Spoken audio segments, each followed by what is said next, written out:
Hello, my name is Joe, and welcome to the very first episode of the Wicked Cool Kids podcast, an exciting new part of the Wicked Cool Kids Discord server. With me, I have two incredible people, both of them wonderful human beings for innumerable reasons, and the ones that I regularly describe as the mama and papa bears of the community. So, tell us who you are, a little bit about yourself, and we'll explore exactly how the WCK server came to be. Lee, would you like to kick us off? Yeah, sure. So I'm Lee, one of the founders of the server. Massive nerd into Dungeons and Dragons, Magic the Gathering, anything that has some sort of magic or fantasy in, I'm probably interested in. Father of two kids, husband, amazing husband, to be honest. Yeah, that's He pretty does much say so himself. that's pretty much my resume. I was going to completely agree with you on the amazing father bit, and then you jumped in and sent it to the husband route. I love it. Yeah. How about you, Kristin? Can you tell us a bit about yourself? Yeah, Kristin, also one of the founders of the server, mom of 4, a lot, and apparently also the rest of the server. I love it because I feel like it. I'm everybody's mom. Wife, massive nerd about a bunch of different things. D&D, my oldest actually got me into it right at the start of COVID because he wanted to play it, and then everything shut down and he didn't have anybody to play with. And so I was very overwhelmed, figured out how to play, and here I am. Now he's mad that I have more games than he does. Harry Potter is another thing I really geek out to. Music, I mean, we could go on all day, but we probably shouldn't. And I'm not amazing. I'm just okay. You are kind of amazing, except for your love of Harry Potter, but everyone has, a negative vice, so we'll let you off for that. And as I say, my name's Joe. You'll also see me around the server as Teacher Priest. I joined the server by luck because of a desire to play games with my son, looking for people who could teach me more about how to play things like D&D. And I very quickly went from learning how to play so I could join in with him to running games myself. I found myself completely absorbed and well integrated to this whole community, not just the games, but the camaraderie and the fellowship as well. So the two of you, as you both say, you founded WCK some time ago now, and it's become a pretty big community. It even has a merch store at this point, but that didn't happen overnight. It's not like you live next door to each other and had this idea by having conversations over the hedge. So when and how did WCK even come to be in the first place? What was the kick-off point? I think the kick-off point was after I ran a one-shot, I guess. Got together with some people that I was playing online with. Decided we had a free day. I'd run a one-shot. Very nervous DM, especially for people I don't know, so it was a big thing for me. And yeah, ran the one-shot, and there was a few things in there that cropped up that I was not expecting, which is why the server came about. The DM that hosted the server dropped in unannounced, didn't say anything, didn't say, mind if I join, mind if I listen in, or anything like that. Jumped in, which put me straight on high alert, oh my god, what's happening? Had to have him listening while I was DMing, and I'm very nervous at public speaking. If I don't, you can probably tell now because I know things are going on. You're doing wonderfully. But when things are like this, then I get panicky. Managed to settle, and then Kristin thought, let's not have that go happen again. Some curveball when you're already in a stressful situation. We took matters into our own hands. To just further expound upon that, basically, the place that we were at offered that we could host, that Lee could host a one-shot. And I believe all of the players, you knew all of the players, and it was still closer to the beginning of our relationship. So I think still a little nervous in general with the people, not quite as comfortable. But in particular, this DM, Lee had asked for feedback from him before, sent him tapes of him DMing, and he said he would get around to listening to it. I don't know if he ever did, but I do know that he never provided feedback. I listened to the same ones. I gave the feedback that I could, but at that point, I don't think I had even run anything. I was still fairly new to playing. And then when all of a sudden he popped in, there was a huge difference in Lee's demeanor. He had just like found his stride, and then all of a sudden, panic mode commence. So I said to myself, that's not happening again. And I didn't know what I was doing, but like I do most of the things I do, winged it and figured out how to start my own little server. And yeah, it was him and me and him and I, the two of us. At the beginning, and then we just systematically brought in people that would participate in these one shots that Lee would run. And yeah, it's gone from just inserting people for particular one shots to other people have said, oh yeah, I mean, can my friend join too? Can my friend join too? And it's snowballed. Where it is now, which is not massive on the grand scheme of things, but it's large for me. Yeah, feels huge. It feels like, I mean, from starting from like a handful of people to over 70 at this point, it feels like a lot. It's definitely a big community at this point. Yeah, I was personally invited by a member who didn't know me but lives very close to my town.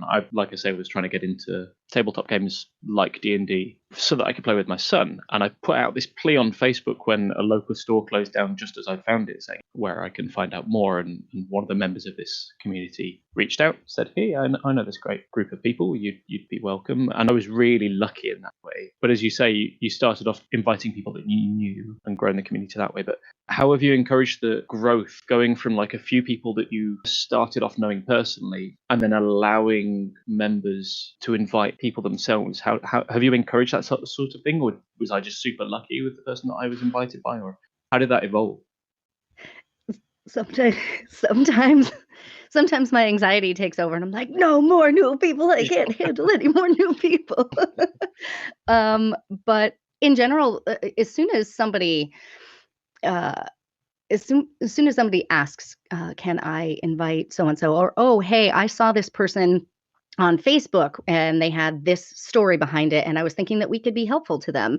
I guess it's my mama bear side that turns on and goes, oh, I mean, we're a really nice group of people, and we like to help people learn, and we like to help people feel comfortable, and we like to make sure that people understand, hey, you know what? You don't get better without being a little vulnerable and putting yourself out there. And then I guess I have to take that message back and internalize. And I can't get better as a person if I don't open myself up and say, okay, fine, new members, it's okay.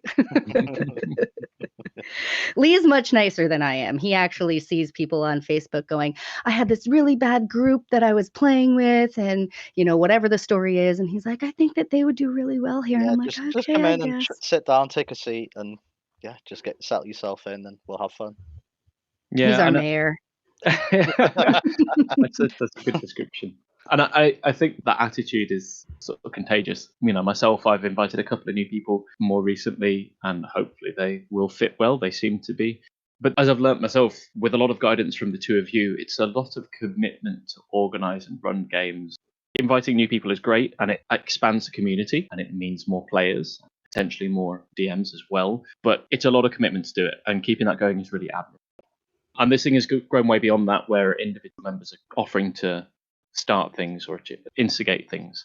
But was this growth really sudden? Was it like from the day you built the server to kind of a couple of months later you had 30, 40 people, or was it a really slow burn? Because I've been in the community for around a year now, and it feels quite explosive. But actually, in retrospect, it's a few people a month. Has it always been the same, or did you have like a sudden burst? I think there was just like I don't even know what it was. It was just like 1 week or something. There just seemed to be like a mass influx of people, and then it just continued and continued after that. I don't know what the what the catalyst for it was, or what? I mean, you guys were the catalyst for it. I can tell you that now. Well, also math, but because the more people that you have, if everybody invites one person and you start with 2 and each one of those invites 1, then you have, 2 more and then you have 4 more. And so it's just going to expand that way. But I do think that in the beginning, when it was really kind of focused on one shots, and I think Lee was the only one running anything at that point. Then we had people like Jason come in not super long afterwards, and he's also a great DM who runs a bunch of stuff for the servers, and so then he brought his people in, and then we had a couple people who were like, oh, well, what about this game, or can we play these online video games together? And so it went from a place to play one shots with a couple of familiar people to a place where there were a couple of people hosting those kind of events, to then it kind of snowballed into other things. And then you have people coming in saying, hey, you know what? I also do Call of Cthulhu. I also do Vampire the Masquerade. I also do whatever else. And so it's just the more things you have, the more interest you're going to generate within a community. And so people keep falling into place. I think Clock Tower, actually, which hasn't gone on in a bit, Clock Tower brought in a lot of people. Yeah. And that might have been because it's a paid subscription and it was a place to play for free, because we had a subscription. Or it could have just been like, hey, we're having a lot of fun over here, or a combination of the both. But yeah, I think that it was pretty slow for a bit, and then a couple of certain catalysts kind of fired off, and it exploded. Sure, and Clock Tower's a really good point. Actually, I remember I joined not because of Clock Tower, but I think that kind of came into play around about the same time that I joined. One of my favorite things about that is that you especially Lee, put that on and just did it, just hosted it. We're really generous with it. I think most people that were playing it, I think you're right. Maybe some joined because it was a free place to play, but I think the vast majority of people, honestly, that played it had no idea that it cost any money and were completely oblivious to the fact that, Lee, you were just paying for it month on month. Even though there were the odd month here and there where we had little play, you just kept it going. And that really helped, I think, to bump the numbers in the community and keep the growth going, which is amazing. You've mentioned that it's not just D&D. We have people who are interested in Cthulhu and Vampire the Masquerade, and it goes beyond that into video games and even some other social activities as well. And I know that to help with that, community members are tagged with roles based on what they want to get part of, so that people with a similar interest can naturally form social groups, and that's cool as well. We've even had and have coming up some physical meetups. But did you originally hope that the community would grow like this, that it would get bigger, or was your original intention always just a little group of people playing together, keep it small? Yeah, I think it was just originally just small group, somewhere where we could just go to play these games, sort of thing, with people that were interested in it. I never thought it would actually go into something like this, like a community. I thought it would just be, well, I mean, it still is just a group of friends, but it's a massive group of friends at this point now for me, which I never expected it to go to. But it's really nice to see, to be honest. Yeah, the first day that somebody joined it, I was like, I don't know who that is. And it's much more frequent now. I have no idea. And now it's me trying to sneak around and figure out who knows this person and how they came to be a part of the server. It goes, someone joins, and then Kristin messages me, go, who is this? Who is this? Who is it? Who brought them here? I don't know. You're the mayor. You're supposed to know these things. But something that I did want to mention that I don't know that I've actually spoken to you about is I feel like I'm spilling a little bit of tea here. So in the very beginning, right, when this whole thing happened, somebody had made a comment to Lee about his role playing, and that really kind of squashed the little confidence he had. And I say that not as like he should have had little confidence. He was doing great at what he did, and he's self-admittedly a shyer person. And so it's hard to put yourself out there. And as soon as that person, after being asked for feedback, instead of giving any sort of positivity, just kind of shut him down, we quickly after the one shot started, we started up a role playing club. And actually, I'm a role player. I really wish that would come back, and maybe we could do that. But you a role player? Of all people. But I said, you know what? If this is something you want to work on, we'll do it, and we'll basically just kind of poke you until you're numb and you don't feel the pokes anymore, and you'll just do it and go forward with it. And I think that actually brought a couple of people in, because I think role play is a very vulnerable thing, and a lot of people don't feel like they can cross that barrier. And so if you have a smaller group of people that you feel comfortable with, you're more likely to allow yourself that vulnerability, versus I think probably it stopped when more people joined, people got less familiar with people.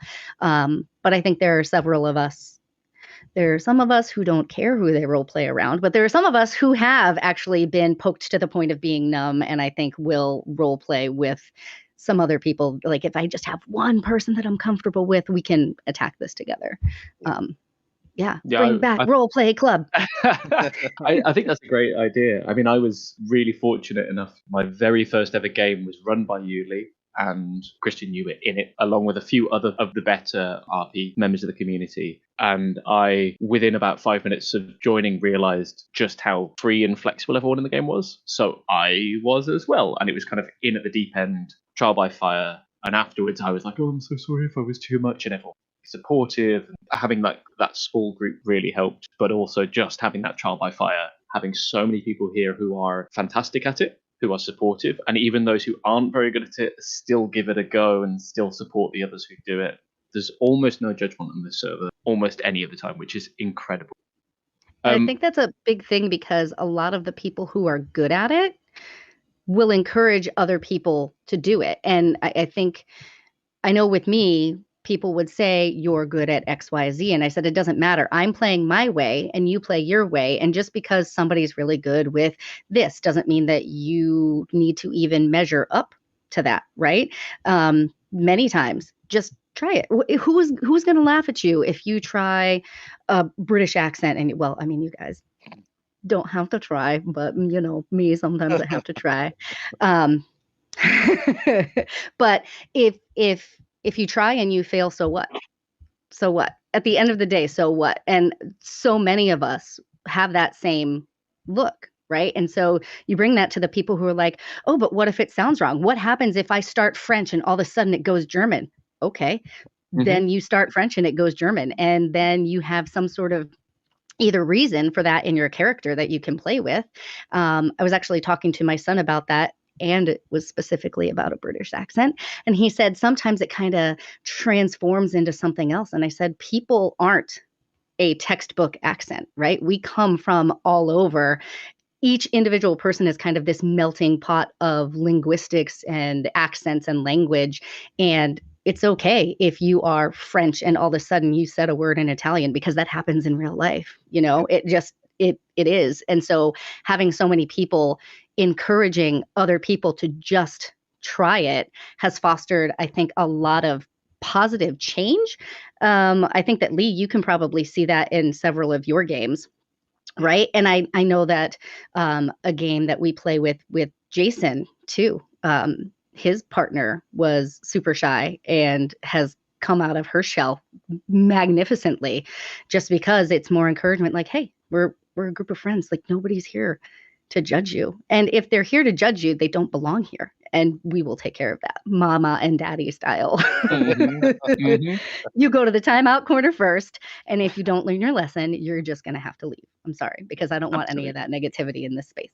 Absolutely. I mean, that's why I label you guys as the mama and papa bear, because you don't suffer fools, you take no nonsense, and you're very protective of the community at large, which works wonders. I especially love, by the way, you talking about your son doing English accents, and no one's here to judge you, but, I'm reminded of the other night when we were playing a Cthulhu game, and I was openly saying... I didn't judge you?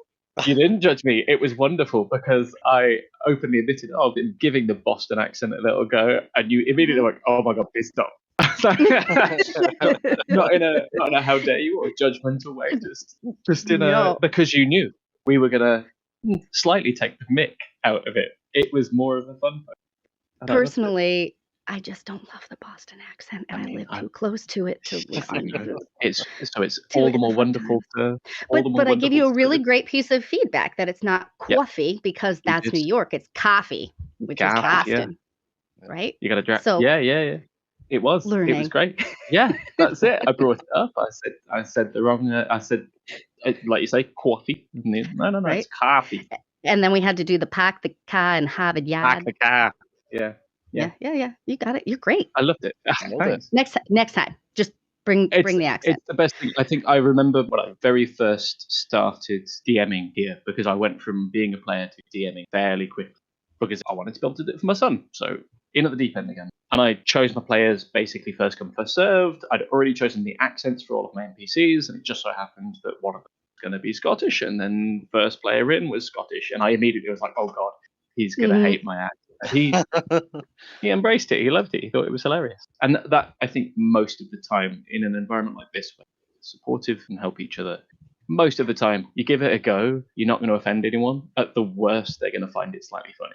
So encouragement to everyone to just give it a go. Interestingly, you brought up the naughty corner.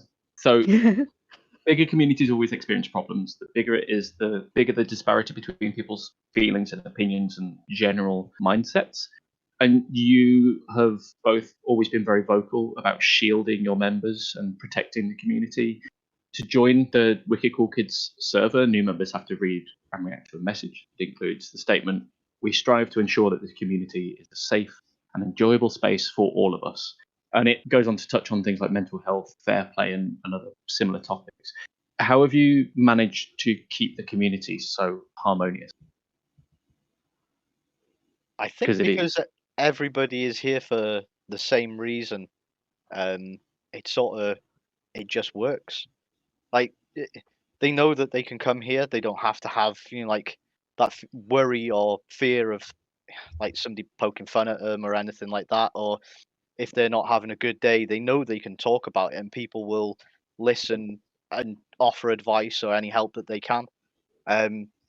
So I think knowing that you've got a place like that, you're not going to want to be a dick, as it were. You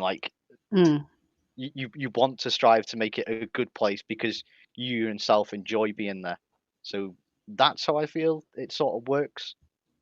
I think that's pretty accurate. And I also think, right, like we set the tone in the very beginning, and the server was created because of a specific tone, right? It was a tone that we were experiencing and we decided we didn't like. And so then we came here, made this, and I think it's a little bit of column A and a little bit of column B in terms of, one, we're proactive, starting with that welcome message. We're all, I mean, I say we all, I think especially the admin team does a really great job of periodically just like, hey, mental health check-in. Hey, I'm feeling shitty. And I'm just going to post a positive message. You're here for a reason. We all love you. And it doesn't matter if I know you or not. We're all here for a reason. We love you and we're glad that you're here. And so those proactive bits of positivity, I think, set the tone. But also, right, if you have people who pass the vibe check who are inviting other people, they're not going to invite dicks, right? They're also going to, in theory, they should be inviting other people who also are passing the vibe check. And we've really only had one issue, and that issue, I think, was dealt with pretty well. Actually, I'm going to say very well, and that's not arrogantly on all sides. The issue on our side, the issue from the other side, it went really well. We were able to reach a resolution, and things have gone on. But I think the people that kind of were involved in that situation, who it affected, saw that we were serious about keeping the community a safe place for people. And that continued to kind of set the tone. And that's a while back at this point. So there are so many people who don't even know that issue even happened. But just continuing to keep an eye on the situation. And right now it's small enough that we don't have people starting fires for the sake of starting fires, but if we smell smoke, we're around to put the fire out before it starts. So Yeah. And as soon as people decide that they want to be negative about themselves, I think we all as a community, not me, not Lee, not any one person, we all as a community are really quick to kind of gather around that person in a circle of support and say like, hey, you know what? Sometimes shit happens, but it's okay. And you've got this. And hey, maybe you should listen to this song. Hey, maybe I sent you a cute cat video, whatever it is, to kind of bring that person back up and realize that, you know, we are humans and we have emotions and we have bad days and we have good days and we have shitty things that happen, but we're all here in one way or another to support them, whether it be cat videos or something else. I was fully prepared for you both to completely undersell yourselves in the things that you do low level in the background to keep the community not just safe but running, happy. I'm glad that you brought some of those things up. It's very easy, especially in your position, to it runs itself. Everything just works. But you know guys, what? But it's not just us. It's not just us. Yeah, It's a there's lot more. of the other people too that are posting positive things, and it's great because I feel sometimes like, oh, I'm the add-on because I'm so far behind most of the server in terms of time, right? In case you didn't realize, anybody listening, I am not from the UK. And so I am not on the same time zone as 95% of the rest of you guys. And it is amazing for me to wake up and see those messages. And so I can just continue on in my morning and post positive in my morning, which just continues throughout the day. And it's, I guess, kind of a good thing that we have people in different time zones that like, hey, you know what? It's the middle of the night for you guys, but it's only dinner time for me. Have a positive message. And so you guys wake up to something. Yeah. yeah, it works, and I think it lends itself. The fact that the community has grown to this size means that, and because you, as you say, Lee, foster this background ethos of people are nice and they invite nice people, and everyone here is open, and we've got a variety of situations and a variety of economy backgrounds. Everyone is different. We are broad, wide, and it's wonderful. And that also means that if someone does have a problem, there's then a small group of people that they can feel safe talking to and that they can interact with. And it's awesome. And I think if it was still a very small community, that maybe would be a bigger challenge. It's a wonderful place to be. As well as just dealing with the day-to-day, you're both really proactive at doing things for and with Wicked Cool Kids. Kristin, like you say, you're not in the UK, so your time zone is different, which means that you can organise things almost offset as well, which is great, and work when we're not working and vice versa. But you guys have organised Jackbox game nights, party nights, and things like that. You've carefully cultivated the Discord server with subcategories so that groups of people can get together separately and play things that interest them. And there's also things like the art competitions that regularly come up, that at this point people just ask for something and then everyone goes wild drawing whatever they are capable of drawing, which is always fun. All of these things have kept the server active and kept the community healthy. But have there been any particular stumbling blocks at keeping it active? Have you ever felt like it was waning and you needed to do something to keep it moving forward? That's a good question. I don't think there's been anything where we felt like, oh, it's extremely quiet. What can we do to encourage people to get involved? But there have been times where people have been less involved. But I jot that down to the time of the year it is. Usually over summer, people are less involved because you're out and about and, you know, with your families, your friends outside, because you're enjoying the weather. If you're like me though, you hate the sun and stay indoors. That's why I'm usually always on. The irony of your job with that statement, by the way.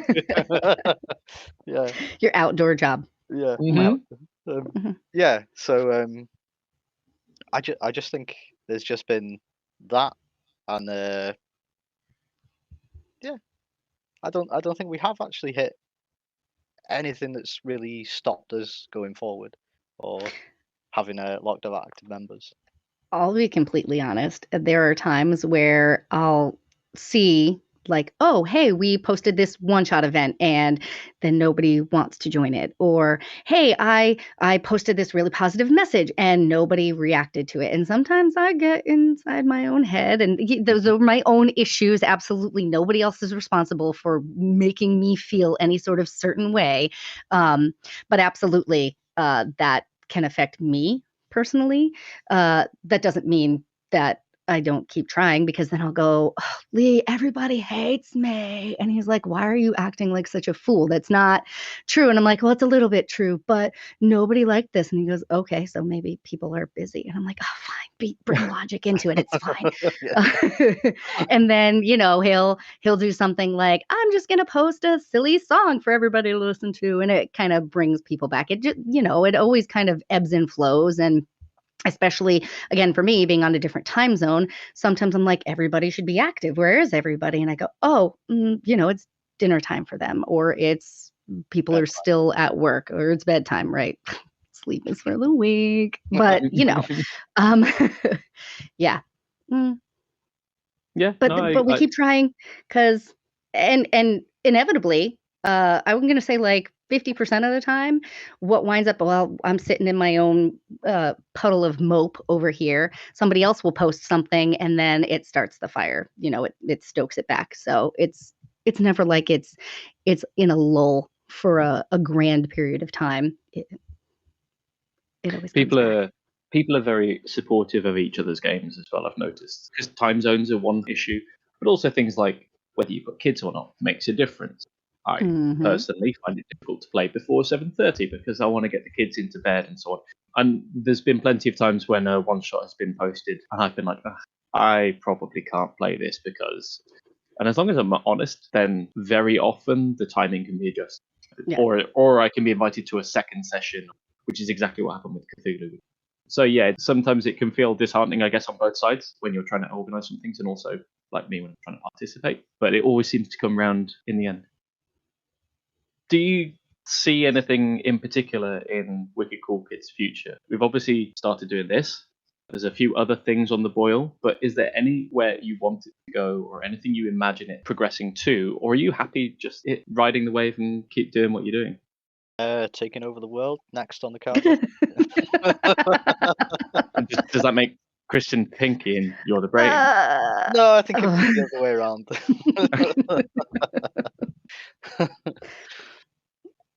I mean, the merch store is fairly new, and the feedback that we've gotten in terms of prizes, because occasionally we do giveaways, that prizes that people were excited about. I was really happy to see that people were excited to have the potential to win something with our logo on it.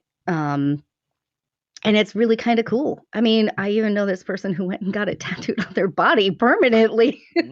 What a crazy fool that must be. But I think that it's really cool. And I think that even though I'm going to have a little bit of FOMO when it happens, the meetup that is happening this month, oh my gosh, it's this month. I'm so excited for the people who are able to get together and things like that, potentially in the future, like a bigger once a year kind of thing. So some people can save up money for airfare and stuff like that. Is I think great. Potentially recording a campaign. I'm super excited to do that and be able to kind of affiliate that with us, because that is how we got started, and it's what most of us like to do too. So yeah. Awesome. Well, it's probably about all we've got time for. If anyone wants more Wicked content, issue number 6 of our monthly newsletter just dropped in the Discord on the 1st of October, which has got articles on Vampire the Masquerade, the last No Man's Sky Echoes update, and so much more. People from our community contribute to that. If you want a chance to contribute, maybe offer your services. We've also just posted a short video on the YouTube channel, youtube.com/wickedcoolkids. It's full of laughter and terrible aim, so make sure to check that one out. Is there anything that either of you would like to specifically plug? Yeah, I'm just going to give a quick shout out to our newsletter designer, Jason. When we were coming up with the idea, he kind of took it and made it what it is now, which is phenomenal. He does different exclusive content for us. He had these creatures and monsters that he created, complete with statistics, descriptions, pictures. He has one-shots, different assets, maps, all sorts of different things that he gives the community. If you're interested, he also has an Instagram where he posts some other things. It's jbmedia.dnd. You can find those goodies, some other goodies, and there's also a link to his Patreon. If you have anything extra, it'd be great to throw his way to continue to be able to do all of this stuff, or at least maybe just buy him a coffee while he's doing all this work to give to our community. That'd be great. So at the very least, I just wanted to say thank you, Jason. We appreciate what you do. Hopefully there's some links in the newsletter as well. There'll be some floating around the Discord.